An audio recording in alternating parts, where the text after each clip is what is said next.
Get that thing out of my hospital before it contaminates my patients. Dr. Richard Thornton's voice echoed through the marble lobby of the Boston Medical Center with a contempt that made even receptionists wince.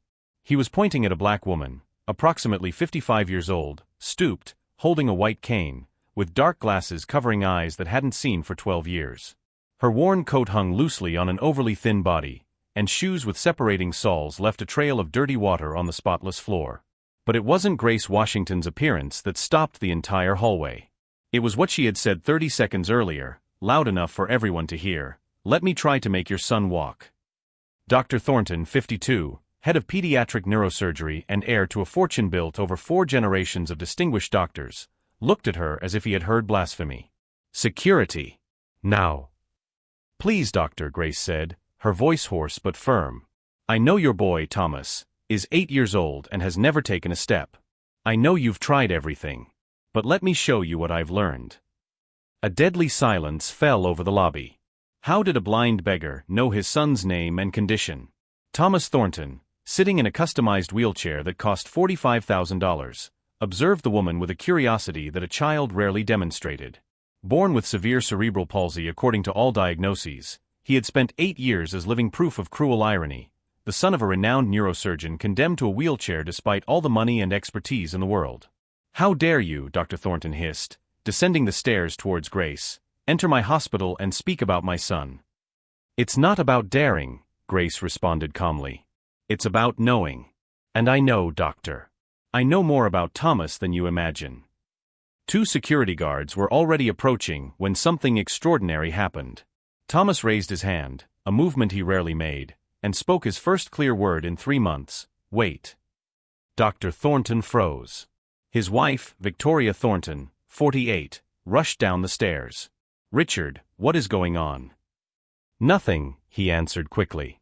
"Just a mental disturbance that I am resolving." But Grace was already moving towards Thomas, her cane tapping the floor with an impossible precision for someone who was supposedly blind. She stopped exactly in front of the wheelchair. "Hi, Thomas," she said gently. "I bet no one asked you this today, but do you want to try to stand up?" The boy looked at her with an intensity that made Victoria's heart clench. There was something in that woman's voice, warmth, certainty, a complete absence of pity, that none of the thousands of doctors who had treated Thomas had ever possessed. "This is ridiculous," Dr. Thornton exploded. "Thomas has severe cerebral palsy. Diagnosis confirmed by 3 different institutions. He cannot walk." "Severe cerebral palsy," Grace repeated, and there was something in her tone, not a question but knowledge, that made a cold sweat run down Thornton's back. "Is that really what he has, doctor?" "Of course it is. Do you think I can't diagnose my own son?" Grace turned her head slightly, as if she could see through the dark glasses. "Funny. Because from the sounds I heard him making when breathing, the way I heard his muscles contract when I spoke, and the way I hear you nervously swallowing right now, I would say Thomas does not have what you say he has." The entire lobby was in absolute silence now. Victoria looked at her husband. "Richard." "She's making things up," he said quickly, but his voice trembled imperceptibly. "It's street quackery." "Then let me try," Grace challenged. "If I'm wrong, arrest me for disturbing the peace. But if I'm right—" She paused, a sad smile crossing her street-worn face. "If I'm right, doctor, then you have a very different explanation to give to your wife." Dr. Thornton felt the world begin to shake. How did this blind beggar know? How could she know about the diagnosis he hid, about the truth he buried 8 years ago, about the secret that would destroy everything he had built? "Security," he said, his voice louder now, desperate. "Remove this woman immediately." But Victoria raised her hand. "Wait." She looked at her husband with an expression he had never seen before, suspicion. "Richard, why are you so nervous?" "I'm not nervous. I'm protecting our son from fraud." "Let her try," Victoria interrupted him. And there was steel in her voice now. "If it's fraud, we prove it in 30 seconds and she goes to jail. But if it's not—" She didn't finish the sentence, but the implication hung heavy in the air. Grace extended her hand to Thomas. "What do you say, sweetheart? Want to try?" Thomas looked at his mother, then at his father whose forehead glistened with sweat, and finally at the blind beggar who spoke to him as if he were capable of anything. Slowly, he placed his small hand in hers.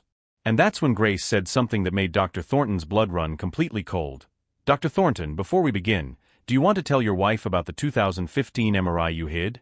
The one that showed Thomas didn't have severe cerebral palsy, but rather a treatable neuromotor syndrome." Victoria slowly turned to her husband. "What is she talking about?" Dr. Thornton was pale as a ghost. She is lying." "Am I?" Grace asked softly. "Because it sounds like you just confirmed knowing exactly which exam I was talking about. The exam you told your wife didn't exist." The lobby exploded in whispers. Nurses, doctors, visitors, everyone witnessing the moment one of Boston's most respected surgeons' facade began to crack. And Grace Washington, a blind beggar who slept in shelters and ate at soup kitchens, was only beginning to unearth secrets that Dr. Richard Thornton had spent 8 years burying under a mountain of lies, pride, and fear of admitting an unforgivable mistake. Because the truth about Thomas wasn't just that he could walk. It was that his own father had chosen to keep his son in a wheelchair for 8 years, rather than admit he had made a devastating diagnostic error shortly after the boy's birth. And Grace knew all of it. Every detail. Every lie. Every hidden document. The question was, how? If you are intrigued by how a blind beggar knows medical secrets buried for years, and want to discover how this confrontation will not only transform Thomas's life but reveal truths that will destroy a reputation built on lies, don't forget to subscribe to the channel, because what Grace is about to do will prove that sometimes the people society most despises are exactly the ones who carry the most powerful truths. Victoria Thornton was not a woman who was easily manipulated. At 48, a retired corporate lawyer who had quit her career to care for Thomas full-time, she had developed a sharp instinct for detecting lies. And now, watching her husband sweat while a blind beggar dismantled their lives with surgical precision, every alarm in her head went off simultaneously. "Richard," she said with a dangerously calm voice, "we are going to your office. Now." "Victoria, this is absurd." "Now." The tone made even Grace step back. Dr. Thornton swallowed hard, looked at the lobby full of witnesses, and nodded rigidly. "Security, escort this woman out," he ordered, his voice trying to regain authority. "If she returns, call the police." But before they could touch her, Grace spoke again.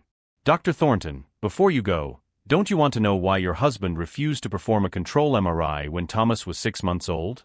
The one that would have confirmed the initial diagnosis was wrong." Victoria stopped halfway up the stairs. She slowly turned. "Go on." "Victoria, don't listen to this." "Shut up, Richard." It was the first time in 20 years of marriage that she had spoken to him like that. "You," she pointed to Grace, "speak." Grace tilted her head, as if she could perfectly see Victoria's expression despite her blind eyes. "Your husband diagnosed Thomas with severe cerebral palsy 2 weeks after birth. A premature diagnosis, but understandable in such a small baby. What is not understandable is that when other doctors suggested a control MRI at 6 months, standard procedure, your husband refused." "Why?" Victoria asked, but she was already looking at her husband with growing horror. "Because he already suspected the initial diagnosis was wrong," Grace answered calmly. "But admitting that would mean admitting a mistake. And Dr. Richard Thornton, heir to the Thornton medical dynasty, son of the legendary Dr. James Thornton, doesn't make mistakes. Right, Doctor?" Richard was now visibly trembling. "You don't know what you're talking about." "I don't." Grace smiled sadly. "Then tell me, Doctor, where is the red folder you keep locked in the bottom left drawer of your office? The one with all the exams that contradict Thomas's official diagnosis." The silence that followed was deafening. Victoria slowly descended the stairs, like a predator approaching its prey. "Richard, is there a red folder in your office?" He didn't answer. He didn't need to. His face said it all. "Someone," Victoria said with a voice that cut like glass, "go to Dr. Thornton's office. Bottom left drawer. Bring me any red folder you find." "Victoria, you don't have the authority." "I have the authorization as a patient's mother in this hospital," she cut him off. "And if you try to stop me, I will assume you are hiding exactly what this woman is saying." Dr. Philip Chun, Thornton's colleague for 15 years, stepped forward. "Richard, maybe it's best to clear this up now. You're going against me, Philip. I'm going in favor of the truth, Chen answered calmly. If there's nothing to hide, prove it. 5 minutes later, the 5 longest minutes of Richard Thornton's life, a nurse returned carrying a red folder. Victoria snatched it from her hands and opened it. Her face went through a series of emotions: confusion, disbelief, and finally pure incandescent rage. MRI, May 2015, she read aloud, her hands trembling. Conclusion: fundamentally normal brain structures. Signs consistent with mild to moderate neuromotor disconnection syndrome. Favorable prognosis with adequate stimulation. She looked up. Favorable. Favorable, Richard. Victoria, let me explain. There is more, she continued, flipping through the documents. Neurological evaluation, July 2015. Patient demonstrates preserved motor responses inconsistent with severe cerebral palsy. Re-evaluation of diagnosis recommended. Signed by Dr. Margaret Walsh. Victoria looked up. The Dr. Walsh you said completely agreed with your diagnosis? Richard was speechless. For the first time in his illustrious career, he was completely defenseless. Thomas, still in the wheelchair, watched everything with wide eyes. He didn't understand all the words, but he understood the emotions. He understood that something huge was being revealed about his life. 8 years, Victoria whispered, tears beginning to fall. 8 years, Richard. 8 years in which our son could have walked, run, lived a normal life. And you hid this. Why? Why? Because he was afraid, Grace said softly. She was still in the same place, motionless except for her cane lightly tapping the floor. Afraid of destroying the family legacy. Afraid of disappointing a father who always treated him as the perfect successor. Afraid of admitting he made a mistake with his own son. How do you know this? Richard finally exploded. How does a blind beggar know about my life, about my documents, about my son? Grace turned her head towards his voice. Because I am not just a blind beggar, Dr. Thornton. I am Dr. Grace Washington, neurophysiologist. I worked in this hospital until 2016, 7 years ago. And I was a friend of Dr. Margaret Walsh, the one you ignored when she tried to warn you about your mistake. The floor seemed to disappear beneath Richard's feet. Dr. Grace Washington. He remembered her. Brilliant, dedicated, one of the best in her field. But she had disappeared years ago in a scandal whose details he barely recalled. You were fired, he stammered. For reporting medical irregularities, Grace completed. Specifically, for trying to force you to admit your mistake with Thomas. Dr. Walsh and I tried, Richard. We begged you to do the right thing. And when we refused to be quiet, you destroyed us. Victoria was now looking at her husband as if she saw a stranger. You destroyed the careers of doctors who were trying to help our son? Margaret had a fulminant heart attack 2 years ago, Grace continued, her voice breaking slightly. She died believing she failed to save Thomas. Her last words to me were, "Promise me you will try again. Promise me you will save that boy." Tears were streaming from behind the dark glasses now. So yes, I lost my medical license in 2016. 7 years ago, not 12, sorry, I still get confused with the passage of time. 6 months after being fired, I was in a car accident. Optic nerve injury. Treatment could have saved my sight, but without a job, without a license, without a home. I couldn't afford it. I became blind. I lost everything. But I didn't lose my knowledge. And I didn't lose the promise I made to Margaret. Grace, Victoria said, her voice choked, can you really help my son? I can. With the right treatment, targeted neuromuscular stimulation, specific physical therapy for his syndrome, Thomas can walk. It won't be immediate, but it's possible. It always has been possible. Richard sank into the nearest chair. The empire he had built on an impeccable reputation was collapsing in real time. And worse, it was collapsing because he tried to hide the truth about his own son. Dr. Chen approached Victoria. Mrs. Thornton, if you wish, I can arrange a full evaluation of Thomas with an independent team. We can confirm what Dr. Washington is saying. Do it, Victoria said immediately. Then she turned to her husband. And you will cooperate completely. You will hand over every document you hid. You will admit every lie. Because if you don't... She paused, her voice dangerously calm. I will ensure you never practice medicine again. And I will ensure everyone knows exactly what kind of man you are. Victoria. Don't speak to me. Not now. She knelt in front of Thomas. My love, Aunt Grace is going to try to help you walk. Is that okay? Thomas looked at Grace with eyes full of hope that shouldn't be new to an 8-year-old child. Will it hurt? No, sweetheart, Grace said gently. It will be hard work. It will require patience. But it won't hurt. I promise. Daddy said I would never walk, Thomas said softly. Did he lie? Absolute silence fell over the lobby. That simple, innocent, devastating question hung in the air like a death sentence for everything Richard Thornton represented. Yes, my love, Victoria said, tears falling freely now. He lied. But Mommy is going to fix this. I promise.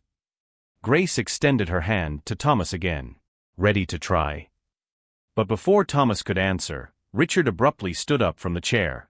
I won't allow this. She doesn't even have an active medical license. It's illegal. The only thing illegal here, Dr. Chen interrupted him, his voice sharp, is what you did to your son.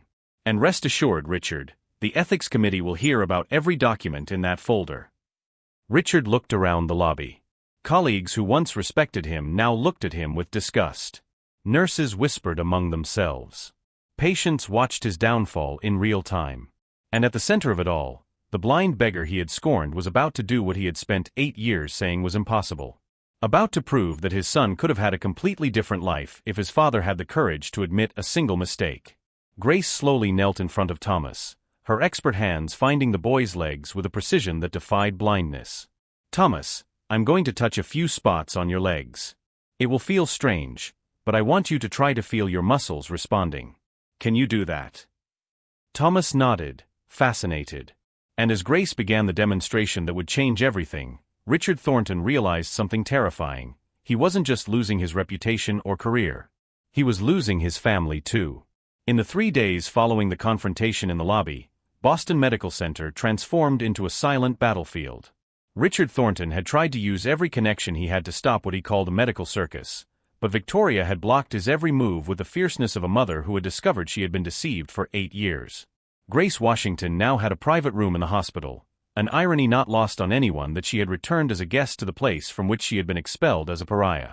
Dr. Chun had personally ensured she had full access to Thomas, and more importantly, access to the complete medical files that Richard had hidden. Dr. Washington, Victoria said on the morning of the 3rd day, entering the room where Grace was examining documents in Braille that a nurse had translated, can I ask you something? Of course. How did you actually survive all these years? After losing everything. Grace paused, her fingers still on the paper. Shelters. Soup kitchens. The kindness of strangers.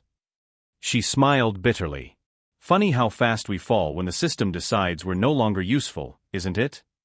Grace, I'm so sorry. If I had known. You didn't know because your husband ensured no one did. Richard is a master at controlling narratives. Grace turned her head in Victoria's direction. But do you want to know the truth? Part of me is grateful for having lost everything. What do you mean? Because when you have everything, position, reputation, comfort, it's easy to forget why you started medicine. It's easy to place ego above patience. Grace touched the documents in front of her. But when you lose everything and still choose to return, when you sleep in a shelter but still carry knowledge that can save children, that's when you discover who you really are. Victoria slowly sat down. Margaret Walsh, did she tell you about Thomas before she died? She made me promise 3 things, Grace said, her voice choked. First, that I would never give up on Thomas even if it took years to get a chance to help him. Second, that when the time came, I would expose Richard completely, not for revenge, but so that no other child would suffer what Thomas suffered. And third. She hesitated. She made me promise I would forgive myself for not fighting harder at the time. Grace. I could have gone public in 2015. I could have sought you out directly, told you the truth before Richard silenced me. But I was afraid. Afraid of losing my license, my career, the life I had built. Grace shook her head. And then I lost everything anyway. But the difference is that if I had acted then, Thomas would have 7 years of normal life that were stolen from him. That is not your fault. It's Richard's. His fault for lying. Mine for not being brave enough to expose him. Grace straightened her shoulders. But I don't make the same mistake twice. That's why I spent 2 years preparing for this moment. Victoria blinked. 2 years. Since Margaret died, I have been documenting Richard's every move. Every patient he treated. Every questionable decision. Grace pulled a worn envelope from the inner pocket of her coat.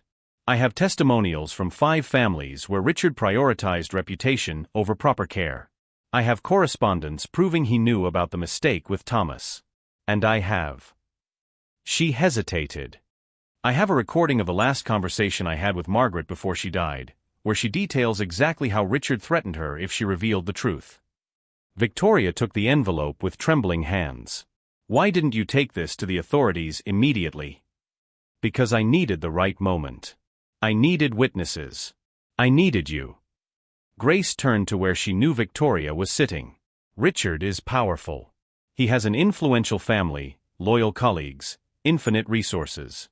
If I had tried to expose him alone, a blind beggar without credentials, I would have been ignored or worse, institutionalized as crazy. But if I waited until the moment he was forced to listen to me in front of witnesses, including you, he would have no way to escape, Victoria completed, understanding dawning. You planned all this. Margaret taught me that justice sometimes requires patience. And strategy. Grace tilted her head. Forgive me for using Thomas as a catalyst, but it was the only way to ensure the truth was not buried again. Victoria was silent for a long moment. Then, surprisingly, she laughed, a bitter sound but with a hint of admiration. You are far more dangerous than Richard imagines. I'm not dangerous. I'm determined. There's a difference. At that moment, the door opened abruptly. Richard entered, his face red with anger. Victoria, we need to talk. In private. Anything you have to say you can say in front of Dr. Washington. She's not a doctor anymore. She's more of a doctor than you ever were, Victoria cut him off with a coldness that made Richard flinch. Now, what do you want? Richard took a deep breath, clearly trying to control his temper. The ethics committee is meeting tomorrow. They will review all the cases I've worked on in the last 10 years. My license can be suspended. My career. His voice broke. Victoria, they are going to destroy me. Good. The word dropped like a death sentence. Richard looked at his wife as if seeing her for the first time. Do you really hate me that much? Hate you. Victoria stood up, her voice rising. Richard, you condemned our son to 8 years in a wheelchair because your ego was too big to admit a mistake. You destroyed the careers of women who tried to do the right thing. You lied to me every day for almost a decade. And you ask me if I hate you. She took a step towards him. I don't hate you, Richard. I despise you. There's a difference. Richard stood still, clearly trying to find an argument, a defense, anything. Finally, he turned to Grace. You won. Are you satisfied? You destroyed my life. I didn't destroy your life, Grace answered calmly. You destroyed it. I just refuse to let you continue destroying Thomas's life. You don't care about Thomas. This is revenge for losing your job. If I wanted revenge, Grace interrupted him, her voice still calm but with a thread of steel, I would have gone to the press 2 years ago. I would have sold the story to a sensationalist newspaper. I would have turned you into a national headline. She slowly stood up. But I didn't do any of that because it's not about you, Richard. It never was. It's about an 8-year-old boy who deserved a father who would put his well-being above his own pride. Richard had no reply. For the first time, confronted with the exact extent of his choices and their consequences, he was speechless. Get out, Victoria said softly. And don't come back to this room until you are ready to apologize to Grace. And to Thomas. And to me. After the door closed behind Richard, Victoria sat back down. Tomorrow, when the committee meets, I will testify. I will tell them exactly what he did. Victoria, that will destroy him completely. I know. She looked at Grace. But he destroyed 8 years of Thomas's life. That seems fair to me. Grace slowly nodded. There is one more thing you need to know. About why Richard really hid the diagnosis. Beyond the ego. There was money involved. Grace pulled out another document. The Thornton Foundation for Neurological Research received a $5 million grant in 2015 specifically to study severe cerebral palsy. Richard was the principal investigator. If he admitted that his own son's diagnosis was wrong. She left the sentence incomplete. He would have to return the money, Victoria completed, horror growing. He kept Thomas sick for money. For the reputation that money represented. For prestige. For legacy. Grace sighed. Margaret discovered this too. It was the final nail in her career's coffin when she threatened to expose it. Victoria covered her mouth with her hand. Nausea evident. My God. I married a monster. You married a man who made terrible choices when confronted with his own failures, Grace corrected gently. I'm not defending him, but understanding why sometimes helps us process the pain. At that moment, a nurse appeared at the door. Dr. Washington? Thomas is asking for you. He wants to try the exercises again. Grace smiled, the first genuine smile Victoria had seen on her. Tell him I'm coming. After the nurse left, Victoria touched Grace's hand. Thank you. For not giving up. For keeping your promise to Margaret. For saving my son. I haven't saved him yet, Grace said. But I will. That's a promise. What Victoria didn't know yet was that Grace had one last secret. Something that even Margaret hadn't known. Something that, when revealed the next day in front of the ethics committee, would not only destroy Richard Thornton, but completely transform the power structure of that hospital. Because Grace had not just spent 2 years documenting Richard's crimes. She had discovered that he wasn't the only doctor hiding mistakes. There was an entire network of elite doctors in that hospital protecting each other, burying mistakes, destroying the careers of those who dared to question.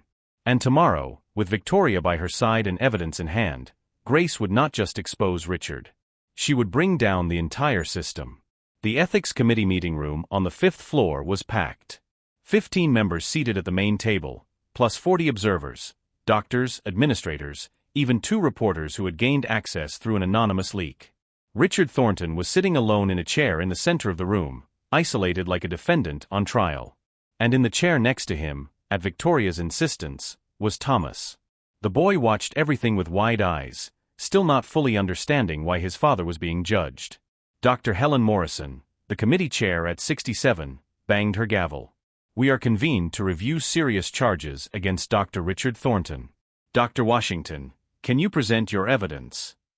Grace entered the room guided by Victoria, her cane tapping the floor with a constant rhythm. She didn't look nervous. She looked prepared. Members of the committee, she began, her voice clear. 8 years ago, Dr. Thornton diagnosed his newborn son with severe cerebral palsy. The diagnosis was wrong. He knew it when the baby was 6 months old. And he chose to hide that truth for 8 years. Murmurs swept through the room. Richard remained motionless, his face a stone. Grace continued, detailing every document, every hidden exam, every moment Richard chose reputation over his son. When she finished, a heavy silence fell over the room. Dr. Thornton, Dr. Morrison said, do you have anything to say in your defense? Richard slowly stood up. I made an error in judgment. A grave error. But it was an isolated decision, made under immense pressure. A lie. The word came from Grace, sharp as a blade. She stood up, turning her head directly to where Richard was. It was not an isolated decision. It was a pattern. And it's not just about Thomas. Richard paled. What are you talking about?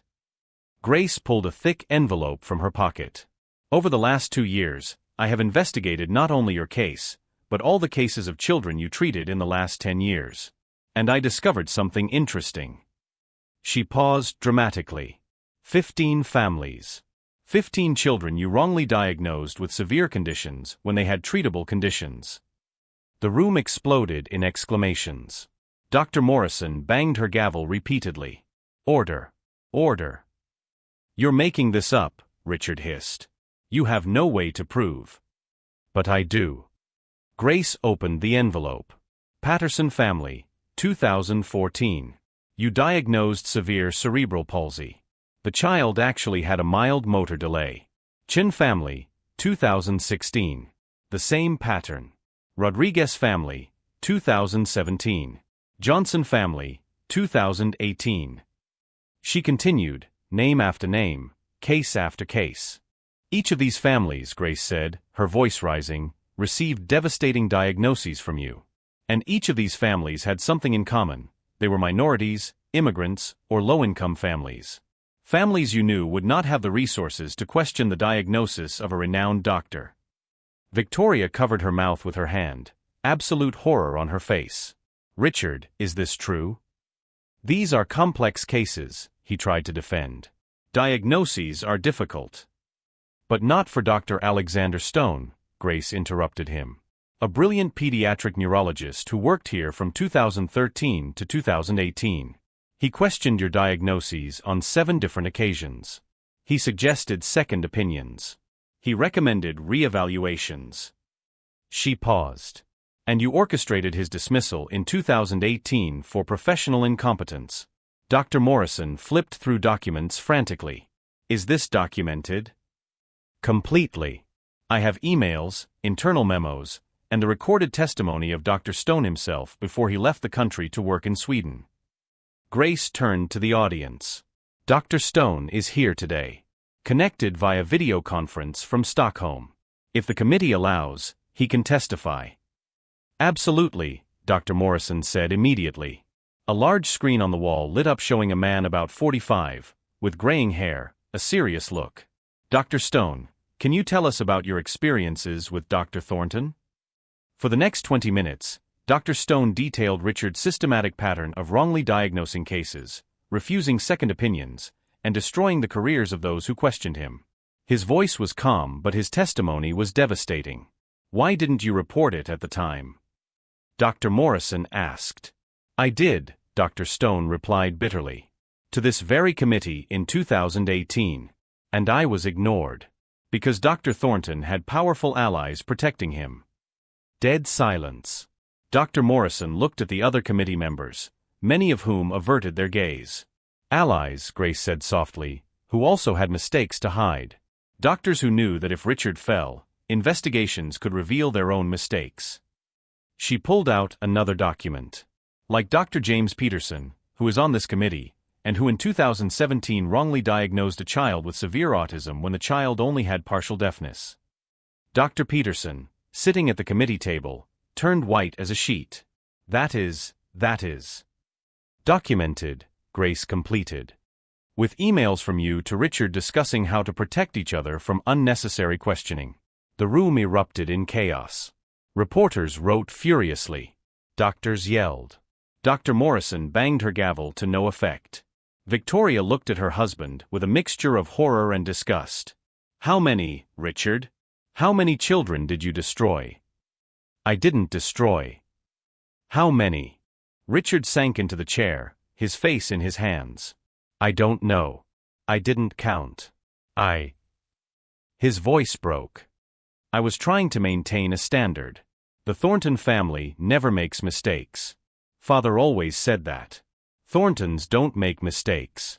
And when they do, they don't admit them. So He looked at Thomas for the first time.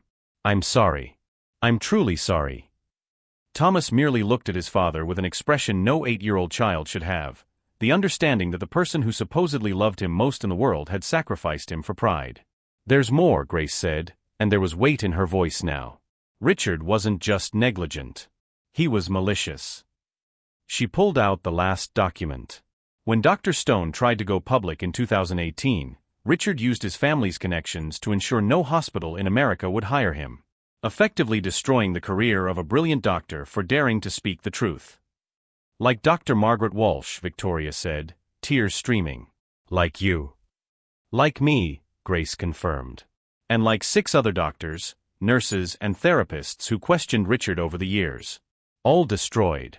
Some lost licenses. Others were forced to leave medicine completely. One. Her voice cracked. One committed suicide in 2019 after his reputation was completely ruined. Absolute silence. Even Richard stopped trying to defend himself, the weight of his crimes finally penetrating. Dr. Morrison cleared her throat, her voice tight. Dr. Thornton, in light of this evidence, this committee has no choice but to recommend the immediate and permanent suspension of your medical license. Furthermore, we will be forwarding this case to the state prosecutor's office for possible criminal charges. Wait, a small voice interrupted. Thomas was standing, truly standing, leaning on the chair but supporting his own weight. Everyone in the room turned to look. "Daddy," Thomas said, his voice trembling but clear, "Aunt Grace taught me exercises. My muscles are already responding. She said that in 6 months I'll be running." Tears streamed down his face. 8 years, Daddy. You made me think I was broken for 8 years. Why? Richard looked at his son, at the boy he had condemned to years of unnecessary suffering, and finally, something broke inside him. Not a defense. Not a justification. But a devastating recognition of the exact magnitude of his crimes. "Because I'm a coward," he whispered. "Because I valued reputation more than you. Because I am exactly the type of doctor I swore I would never become." Thomas let go of the chair, took 2 shaky steps, the first conscious, voluntary steps of his entire life, and stopped in front of his father. "I forgive you," he said simply. "But I don't want you as my doctor anymore. I want Aunt Grace." And with those words, delivered with the brutal clarity of a child who finally understood betrayal, Richard Thornton's career didn't just end. It was completely annihilated. Grace placed a hand on Thomas's shoulder. "We will work together, sweetheart. And you will have the life you always deserved." As Thomas hugged Grace, as Victoria cried tears of relief and pain, as the committee began the formal process of destroying not only Richard but the entire network of corrupt doctors who protected him, an era ended in that hospital. And a new one began, built not on reputation and prestige, but on something medicine should always have been: truth, compassion, and the courage to admit mistakes before they destroyed innocent lives. 18 months after the hearing that destroyed Richard Thornton and exposed systemic corruption at Boston Medical Center, the transformation was complete. Thomas Thornton, now 9 years old, ran through the corridors of the newly inaugurated Margaret Walsh Neurological Rehabilitation Center. He wasn't walking. He was running. He was jumping. He was living. "Aunt Grace. Aunt Grace." He shouted, entering the office where Grace, now Dr. Grace Washington again, medical license restored with a public ceremony of apology, was reviewing patient charts in Braille. "What is it, champion?" "I did it. I ran 100 meters in 18 seconds. The physical therapist said I'm faster than most kids my age." Grace smiled, that smile that now illuminated a face that years on the street had marked but not broken. "I knew you could do it. I always knew." Victoria entered right behind him, watching her son with tears of joy that replaced the tears of anger she had shed for months. "Grace, I just received confirmation. 3 more families Richard wrongly diagnosed have agreed to participate in the reassessment program." "How many does that make in total?" 19. 19 children who will have a chance at a normal life because of you." Grace shook her head. "Because of Margaret. She started this. I just finished it for her." The Margaret Walsh Center, funded by a massive lawsuit against Richard and 3 other doctors exposed in the investigation, provided free treatment to children from low-income families. Ironically, the Thornton family fortune, the one Richard had fought so hard to protect, now served to undo the damage he had caused. Richard himself was in a small apartment across the city. His medical license permanently suspended, his fortune lost in lawsuits, his marriage ended in a divorce that Victoria had relentlessly pursued. He worked as a consultant in a health insurance call center, a cruel irony that escaped no one. Victoria allowed him to see Thomas once a month, supervised. The encounters were painful, silent, loaded with the weight of lost years that could never be recovered. "He asks about you sometimes," Victoria had said to Grace the previous week. "Richard. He asks if you're well. If Thomas is happy." "And what do you answer?" "That Thomas is happier than he has ever been. And that you are saving children every day." Victoria paused. "He cries when I tell him that. I think he finally understood what he lost. Now, watching Thomas play, Victoria turned to Grace. Do you know what makes me angriest? It's not just that Richard lied. It's that the entire system allowed it. How many doctors knew and did nothing? 7 ethics committee members resigned after the investigation, Grace reminded her. For lost their licenses. The system is changing, Victoria. Slowly, but it is. Because of you. Because of a woman who refused to be silenced even after losing everything, Grace corrected. Margaret taught me that. When you have nothing left to lose, you become dangerous. Because you are not afraid. Dr. Alexander Stone, who had returned from Sweden to head the center's pediatric neurology department, appeared at the door. Grace, we have a visitor. The family from the Patterson case. The girl Richard wrongly diagnosed 11 years ago? She wants to meet you. A 13-year-old girl entered timidly, followed by her parents. Dr. Washington? I'm Sarah Patterson. Because of you, doctors reassessed my case. They found out I didn't have severe cerebral palsy. Just a mild motor delay. I started the correct treatment 6 months ago and... She did a little pirouette. I'm doing ballet now. Grace extended her hand, gently touching Sarah's face. Margaret would be so proud. She always believed that every child deserves a chance to dance. Mrs. Patterson wept openly. 11 years. 11 years thinking my daughter would never walk. And it was a lie the whole time. It wasn't a lie, Grace said gently. It was a mistake. A mistake that should have been admitted and corrected. But don't worry, we are fixing it now. All the children. That evening, after everyone had left, Grace and Victoria sat in the center's garden, watching the sunset over Boston. Have you ever thought about reaching out to Richard? Victoria asked. Saying something to him? Like what? I don't know. Maybe, that you forgive him. Grace was silent for a long time. Forgiveness is not forgetting, Victoria. It's choosing not to let anger consume you. Richard destroyed years of my life. He destroyed Margaret. He destroyed you and Thomas. She paused. But if I spent the rest of my life hating him, he would win anyway. Because he would still be controlling my life. So you forgive him? I forgive him for me. Not for him. Grace turned her face toward the setting sun that she could not see but still felt the warmth of. And I use the pain he caused as fuel to ensure that no other child suffers what Thomas suffered. Thomas appeared running, holding a soccer ball. Mom. Aunt Grace. Want to play with me? Victoria smiled through her tears. Of course, my love. As Thomas laughed, running and kicking the ball with the coordination he should always have had, Grace thought of Margaret. The promise she had made. The journey from blind beggar to redeemed doctor. And all the children she would still save. 3 years later, at age 58, Grace Washington received the Medal of Honor from the American Medical Association. When she went up to the stage, still with her cane, still blind, but now restored to the position she had always deserved, she only said, "This award is not mine. It belongs to every doctor who had the courage to speak the truth even when they knew it would cost them everything. It belongs to Margaret Walsh, who died fighting for what was right. And it belongs to every child the system failed but whom we refused to abandon." Thomas, now 12 and playing on his school soccer team, watched from the audience beside his mother. He whispered, "Aunt Grace saved my life, didn't she?" "She saved more than your life," Victoria answered.